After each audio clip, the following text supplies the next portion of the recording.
By a raise of hands,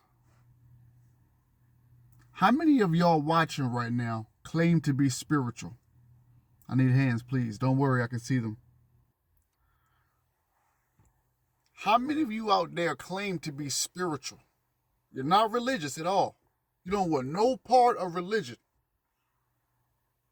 If you right now watching claim in your everyday living that you are spiritual, I'm going to need you to share this video. Yes, I know you haven't even seen the video, but hit the share button and share it to whoever you think that you know is spiritual may want to see this video.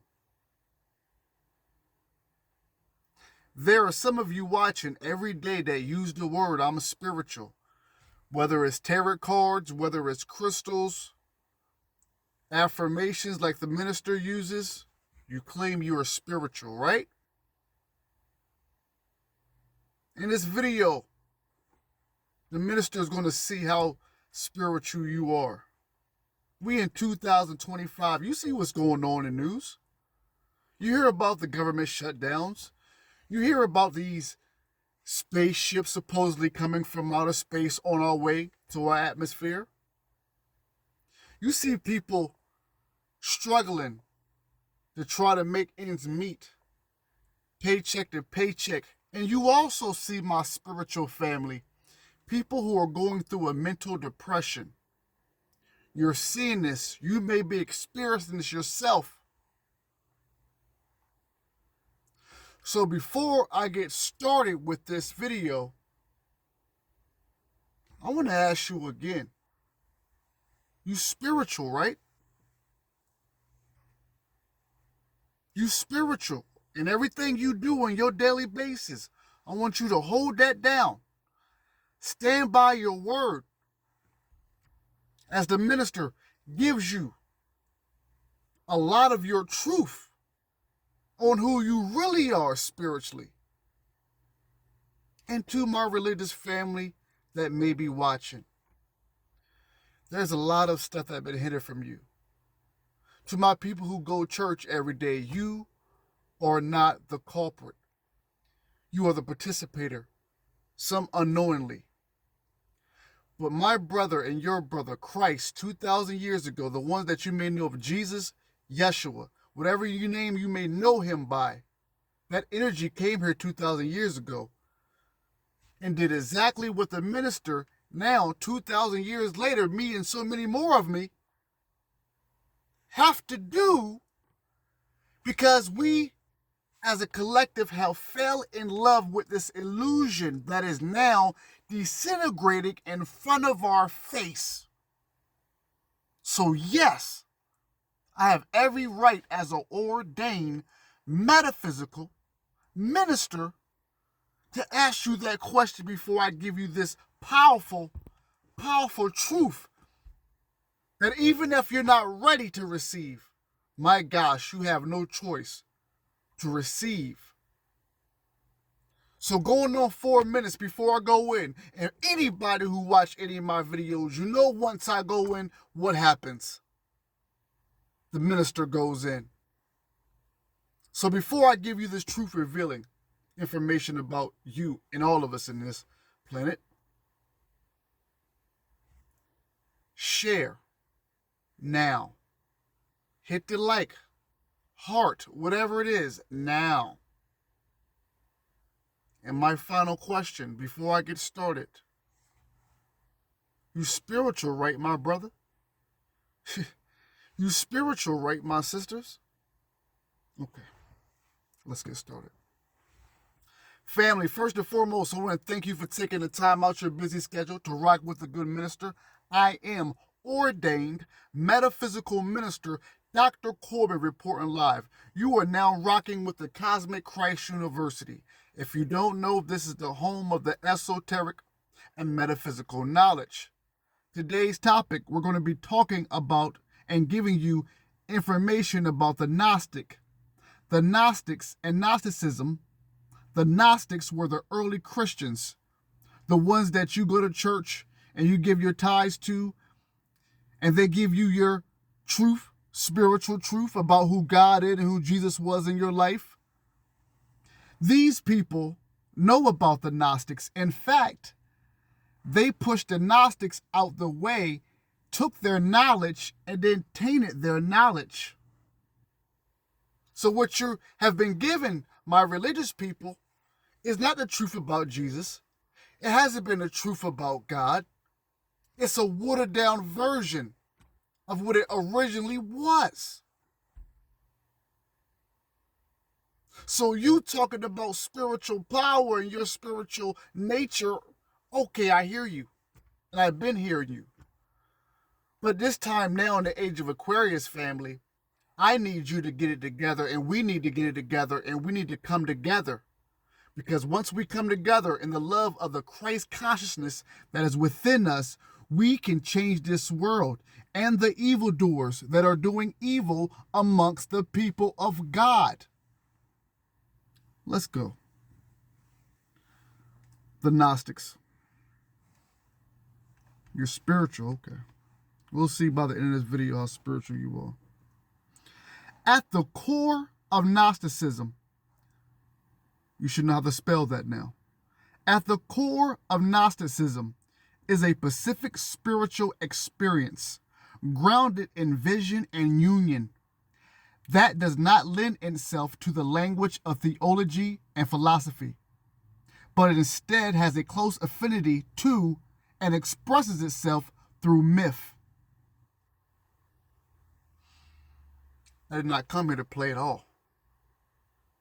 Christ 2,000 years ago were trying to let our people know that within us here, our inner world, is something greater that is going to change this outer world. You spiritual, huh? Listen up. We about to test your spirituality in real time. It ain't nothing you can do about it. At the core of Gnosticism is a specific spiritual experience grounded in vision and what? Union. That does not lend itself to the language of theology, church people, and philosophy, but instead has a close affinity to and expresses itself through myth. Now listen, in this context, the term myth does not mean stories that are not true. The minister said, in this context, my family watching, the term myth does not mean stories that are not true, but rather stories that embody truths of a different order than the dogma of theology. Remember, when you hear that word theology, we're talking about your church people, the Orthodox churches, the one who told you who you were. Once again, in this context, the term myth does not mean stories that are not true, but rather stories that embody truths of a different order than the dogma of theology or the theories of philosophy. Myths were held in high regard in the ancient world. Are you waking it up, family? Are you hearing what I just said? Myths were held in high regard in the ancient world, though they lost esteem in the 19th century and early 20th centuries. They are increasingly being rehabilitated in our day. A minor mythic renaissance took place in the last decades of the 20th century, facilitated largely, and please listen to these names. Welcome to the Cosmic Christ University. I am ordained metaphysical minister Dr. Corbin reporting live. It is my job as a cosmic Christ being to awaken my family. There have been many more before me, and of course there will be more after me. But I need you to listen, since you claim you so spiritual. We're at a time right now where nothing in this outer world is going to help you. Everything that's going to change this world and our people is going to come from the inside of us, within us. Let's keep on going. I need you to focus with me. Do not lose focus this whole time.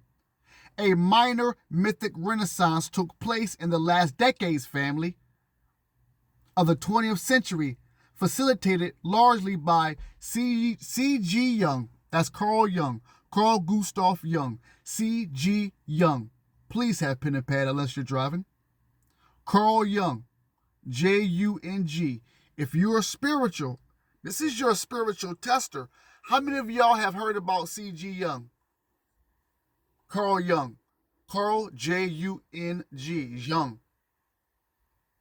If you have it, your spiritual card is definitely in question. Okay, Mircea Eliade. She's another one. M-I-R-C-E-A. E-L-I-A-D-E. Make sure you write down this sister name. She is another keystone in Gnosticism. Now, how about this last name? Joseph Campbell. Raise your hand if you heard of Joseph Campbell. Well, I'll tell you what, how about this? Have you ever heard of the movie Star Wars? I bet you heard of Star Wars, right? George Lucas. Now, a lot of these people in a lot of these great movies and the people who make these movies, they had OGs too. George Lucas had OGs too. And our OGs, if you know the term OG, do you know the OG is the one that inspired you before you were doing it, before you knew the knowledge of the game, your OG knew it. Well, George Lucas' OG was Joseph Campbell, The Hero with 1,000 Faces, The Hero's Journey. These are books by Joseph Campbell. I encourage you, after this video, to do some Joseph Campbell researching. You wouldn't have Star Wars if it wasn't for Joseph Campbell. Why? Because Joseph Campbell is George Lucas' OG. You with me? Let's get back to it. We just named 3 of the most powerful metaphysical Gnostic minds that help usher in this old ancient information that theologians, church people have suppressed from you, that have hidden from you for umpteen years. So we got to think not just these 3 people, but definitely these 3 people that the minister just named for ushering this gnosis, this knowledge that has always been ours. Let's keep on going. Their work fostered the widespread understanding that the meanings present in mythologies, ancient and otherwise, could help undo the alienation and rootlessness prevalent in the individual and collective psyches of our culture. Hold up, minister, stop. Let's slow this down. Are y'all watching? This is probably, I'm going to do like 35 or 40 minutes. This is class. I'm testing your spiritual nature with this one. And of course, I haven't even scratched the surface in this video yet. You are my brothers and sisters in Christ consciousness. I understand that you say you spiritual. Trust me, I do. But at this time right now, we need you to lead the way. We need to come together in unity as one, and with the mind power that is connected by the creator, the substance, the first cause, the one you call God, the creator, the absolute. Us unifying back with that mind in unison, we change this world. That's it. That's all. Let's focus. Let's go back in. I thank you once again. I'm going to read that again. We're just talking about Joseph Campbell, Carl Jung, and Mircea Eliade. Their work fostered the widespread understanding. Listen now, this is where, if you listen closely, your superpowers are now whispering in your ear. Listen. This is what these 3 did for us in the time and the age of Aquarian. Listen. Shout out to Khaled. Listen. Their work fostered the widespread understanding that the meanings present in mythologies, ancient and otherwise, could help undo the alienation and rootlessness prevalent in the individual and collective psyches of our culture. We got in this mess together. In order to get out, we got to get together, come together, and get out of it together. Thus, today we are in a much better position than a century ago to appreciate the mythic meshes of the Gnostics. This chapter presents some of the principal motifs of the Gnostic myths. Since of necessity, this presentation must be in prose and not in the poetic and imaginative language of the original sources, some of the appeal and beauty of the myths are lost. You know, there's an old saying, some people say history is his story. But let me guarantee you before I'm about to go in once again, that mythology is our spiritual story. History is his story. But mythology, and we learned about mythology in our elementary years, and in some of us before that. That's our spiritual truth. Listen closely. We're only on 15 minutes. Please listen closely to this next part. My brothers and sisters, you're spiritual, right? You've been walking around here with your tarot cards, saying you're spiritual. You've been walking around here with your crystals, your sages. You've been healing yourself, right? You've been making sure your space is cleared, right? No bad energy, right? You have been cutting cords, silver cords, right? Cutting off bad energy, right? Now, you should be ready for the next level of knowledge, right? Okay. I'm just testing your spirituality. Let's go. We'll see. Most religious and philosophical systems recognize in one form or another that the world is imperfect. Where they differ is in what they suggest should be done about it. In many traditions, humanity is made out to be the villain.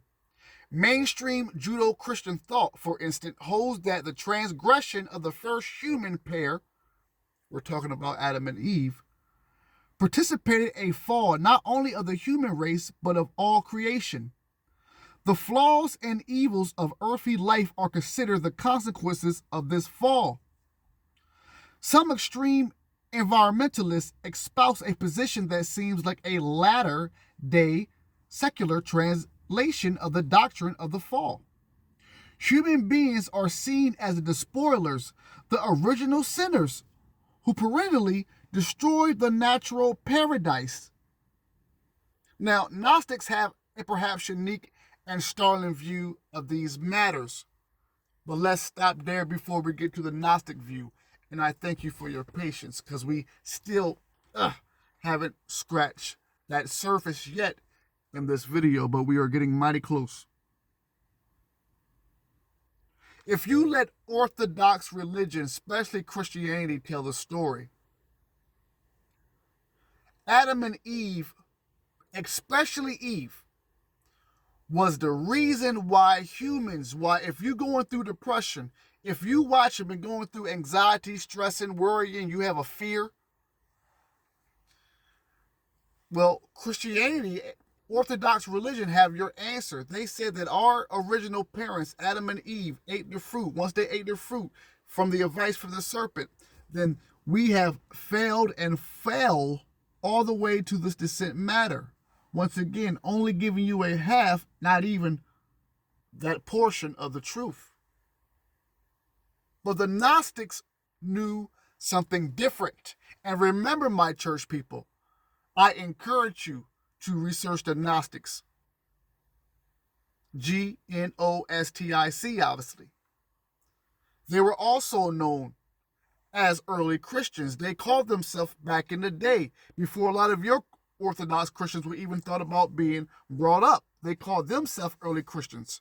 There were also non-Gnostics as well. Non-Christian Gnostics as well. There were also non-Christian Gnostics as well.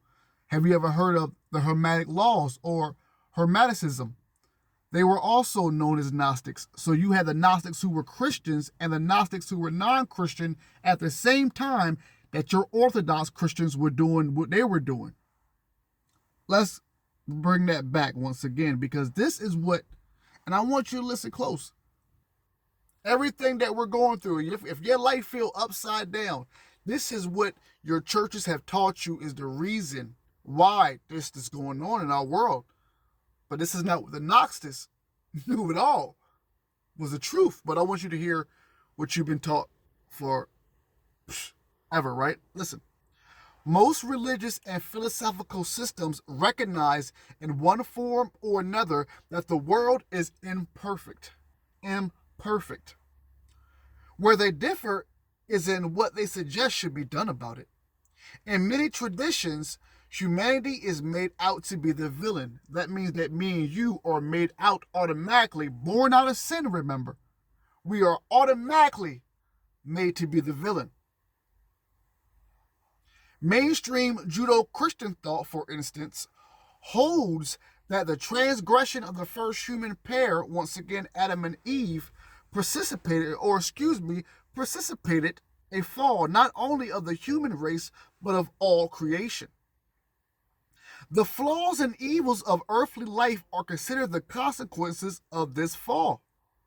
Some extreme environmentalists espouse a position that seemed like a latter-day secular translation of the doctrine of the fall. Human beings are seen as the despoilers, the original sinners who perennially destroyed the natural paradise.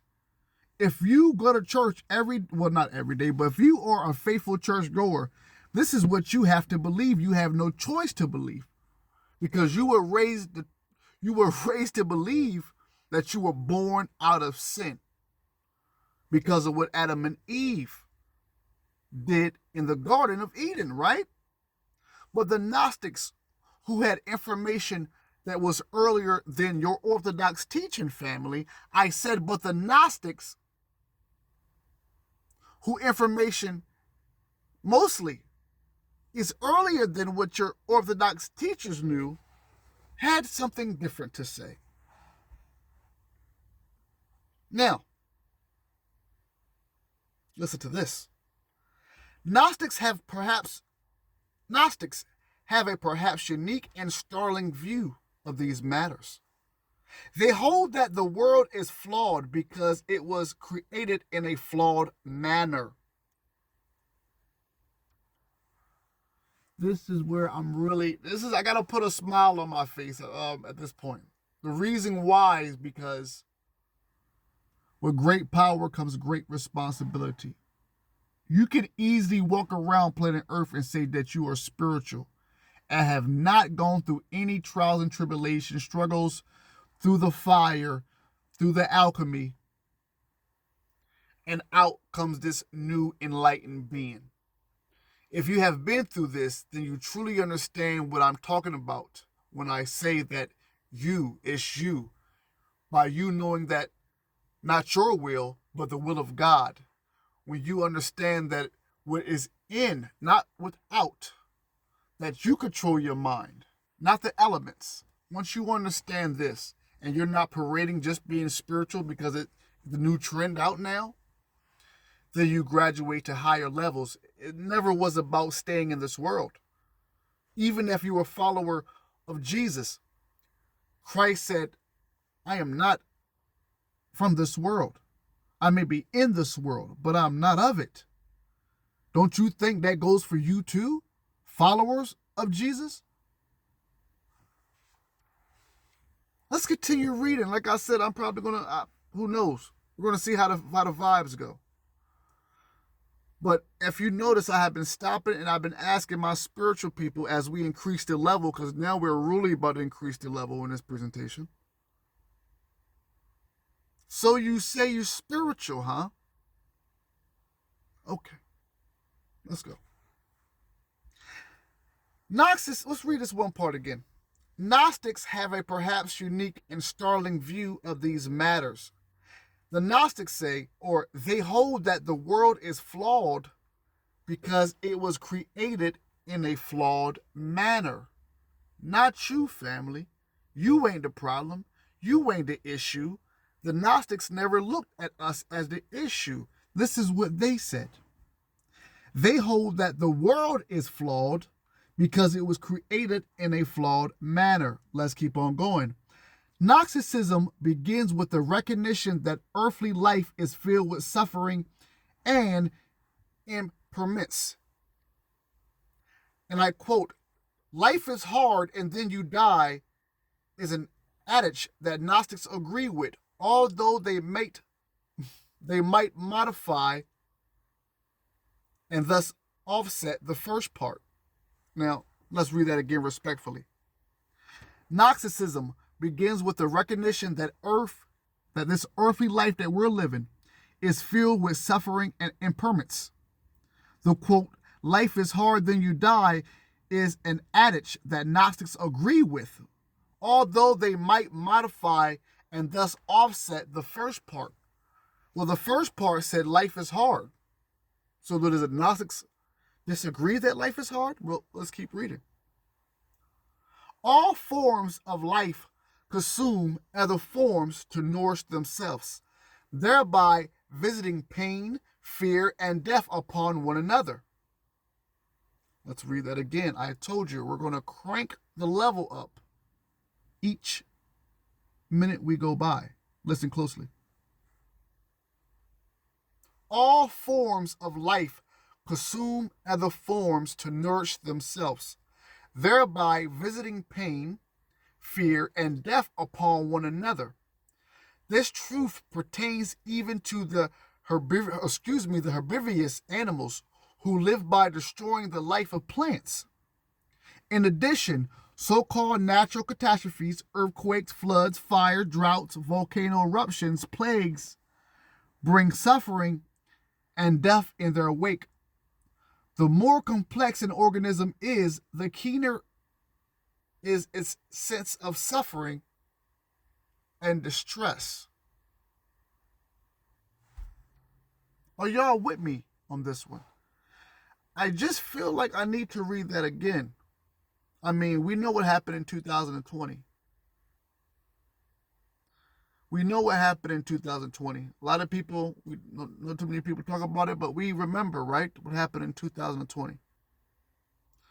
So in dedication of what happened and remembrance of what happened in 2020, I want us to listen to this again very carefully, and I do thank you for your patience.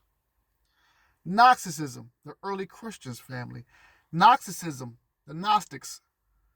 Gnosticism begins with the recognition that earthly life is filled with suffering and impairments. And I quote, life is hard and then you die is an adage, A-D-A-G-E, that Gnostics agree with, although they might modify and thus offset the first part. All forms of life consume other forms to nourish themselves, thereby visiting pain, fear, and death upon one another. This truth pertains even to herbivorous animals who live by destroying the life of plants. In addition, so-called natural catastrophes, earthquakes, floods, fires, droughts, volcano eruptions, plagues, bring suffering and death in their wake.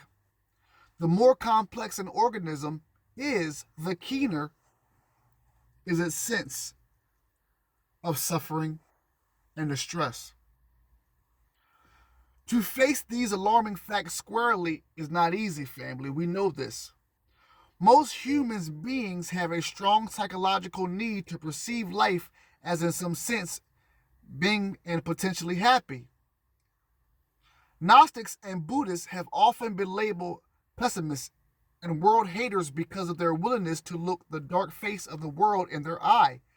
Yet both of these traditions affirm that there is a way out of suffering and ignorance, and that this way out involves an essential salvic change in consciousness. Spiritual people, are you still with me? This is still your test to see how spiritual you are. I'm still cranking the volume up. I'm going to read this again. The Gnostics knew that there was this suffering, struggling aspect that came with being in this world. You going through it, family? You going through it, family? In the back, family, you going through it? This world was designed for that. It's almost like a program, a repeated program. But they're about to give you your answer on how to get out this. Are you feeling like you've been stuck in the matrix? Well, the Gnostics been had the answer for us. Are you feeling like you're depressed? Listen, if it's just you by yourself watching this, you have nothing to hide. You have nothing to bound yourself in. This is a question. this information you're about to get is going to make sense to your soul because it's your information. You say you're spiritual, right? Do you see what time that we're in this world in 2025? We need the Power Ranger up right now. We need the Captain Planet and a Planeteer up right now. We need the X-Men up. We need to level spiritually up as a union. That's the only way. If not, then this program is going to keep on programming, and it's going to be the same repetitive stuff, except a higher intensity of it. You can see that right now. We can go back 20, 30 years ago. It's the same old stuff, except it has intensified in its nature of what it's programming and giving us. That's all. Well, listen to the Gnostics right quick. And this is what the Gnostics knew. The Gnostics they knew the problem, the cause, the solution, all. But you were given the church information that totally went against what the Gnostics knew. The Gnostics had our way out. The Gnostics been had our way out. But we were given, and I say this respectfully, the Gnostics knew the way out, but we were given the ops plan of salvation. The ops plan of salvation was just to keep on accepting the fact that you're sinners and that you're suffering because of the fact that you're sinners. No, that's not what the Gnostics knew. That's not what our ancestors knew. All right, I'm going to go back in. To face these alarming facts squarely is not easy. Most human beings have a strong psychological need to perceive life as in some sense of benign or benign and potentially happy. Gnostics and Buddhists have often been labeled pessimists and world haters because of their willingness to look the dark face of the world in the eye. Yet both of these traditions affirm, listen. Both of these traditions, family, listen. Are you listening, spiritual family? Both of these traditions affirm that there is one way out of suffering and ignorance, and that this way out involves an essential salvic change in consciousness. Boy, I hope these so-called spiritual people are watching this presentation today. I hope you so-called spiritual people are listening to what I'm talking about, and I hope it's making sense. Church people, when you get to the root of who Jesus was, once you get to the root of what Yeshua was trying to deliver to you, he was simply trying to raise the people's consciousness and let them know, oh, be so ready.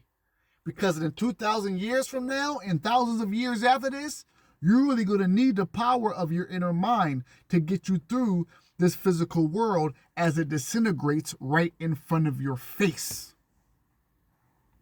But you fell in love with the illusion. You fell in love with the glamour.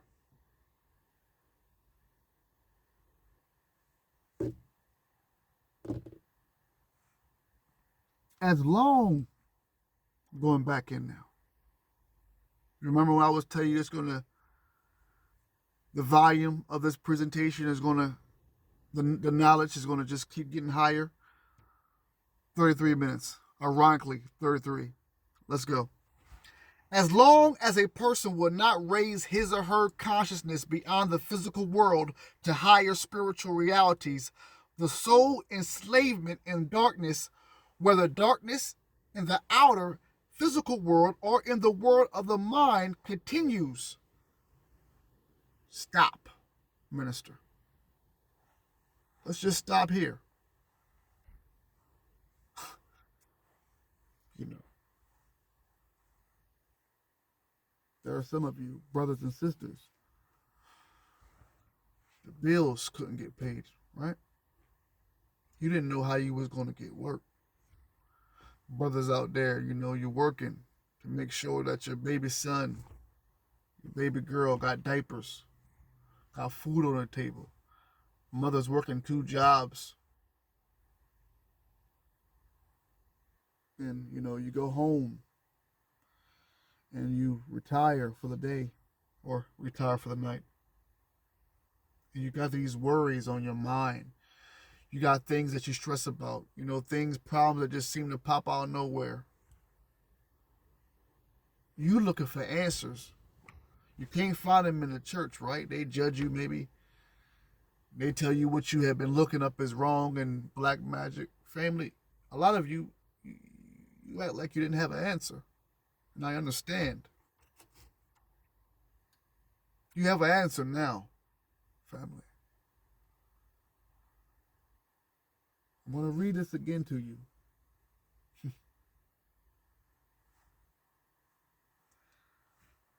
This is what the Gnostics, these are our spiritual ancestors. This is what they knew. This is what you know now.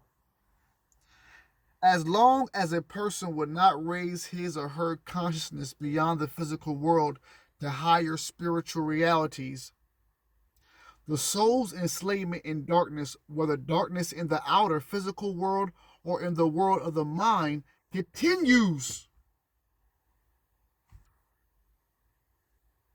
I'm going to read a little bit more, and then that's going to be chapter 1. How about that? How about them apples? No need to go for an hour. For what? I can read this. I'm not. But I can read this last part, or this part right here, for 5 times, like I'm in a concert, and I got the biggest song, and it's so much of a banger, you guys are asking for an encore. But if you are going through it in life, you feel like there's nowhere to turn, I want you to listen to this again. Jesus, Buddha, Krishna, Enoch, Moses, Abraham, in some shape Melchizedek, the order of Melchizedek, in some shape or form, the Divine Mother Sophia, the Wisdom, have told you to go within yourself. I know that it may seem rough. The look of everything that's going on in the world, especially what the news is feeding you, seems rough. But every spiritual teacher that is popular has told you to do what? Go within yourself. So I'm going to read a little bit more. I may stop at 42. I don't know. Let's go. As long as a person, listen please. As long as a person would not raise his or her consciousness beyond the physical world to higher spiritual realities, the soul enslavement in darkness, whether darkness in the outer physical world or in the world of the mind, continues. It is as though the body and the mind were bars of a cage in which the soul or spirit is trapped. When the captive entity exist the cage, or excuse me, let me get this right. When the captive entity exits the cage and flies aloft, it rises to spiritual realms where ultimate meaning and happiness abide. Soaring through these regions, it finally reaches its primordial home, the divine. Describing Gnostics as pessimists is valid only if one maintains that the physical and personal psychological realms are the only realities. Regrettably, this view underlies much contemporary secular thought in our culture, in contrast to the view the Gnostics assign as high value to the self-liberating potential of transcendental consciousness. And family, I'm going to stop here. I'm going to repeat it again so it can, at nighttime, maybe when you're by yourself, even with your family, I want you to really think about your life and where your life is, and think about what was just read to you. I'm going to read it again slowly and in here so we can end this in your subconscious. So I don't care how rough life seems, this is your truth and this is your answer. And if you like this, please, I got part 2 on the way. If you're ready for it. Part 2, we about to go in even more. Divine Mother Sophia, yes. We're going to hear about Adam and Eve's daughter. Yes. Yes. We're going to hear about the third son of Adam and Eve. Third son, Seth. Yes. But I just wanted, at least on this video, to test your spiritualness and see if you're really about that spiritual life. Because now you're dealing with a cosmic Christ conscious being. There's many of us here. Like a thief in the night. It's how this energy will hit you. I'm living proof. I want to tell you one more time about yourself and about what you got to do to spiritually level up in this time. And I thank you so much. Share. Hit the like button. Tell a friend and tell a friend.